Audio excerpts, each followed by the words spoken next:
فت لیتا ہے، بعض دفعہ غیبت کرتا ہے، چغلی، غرض جتنے بھی یہ گناہ انسان کرتا ہے تو اس کو اس کی عقل میں یہ بات نہیں آتی کہ یہ نقصان، اگر اس کی عقل وہاں پہنچ جائے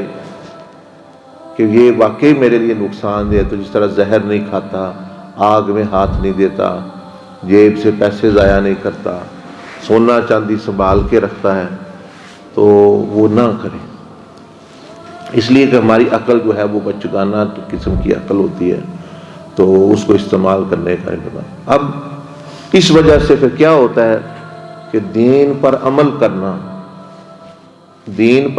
کرنا وہ اس کو مشکل لگتا ہے، کیونکہ وہ سمجھا میرا اس میں فائدہ نہیں اتنا، پھر وہ کہتا ہے چلو اللہ کے لیے کر لیتے ہیں، نبی علیہ السلام نے فرمایا تو کر لیتے ہیں، تو بزرگ کہہ رہے ہیں تو کر لیتے ہیں، لیکن اس کا رجحان دوسری طرف ہی ہوتا ہے۔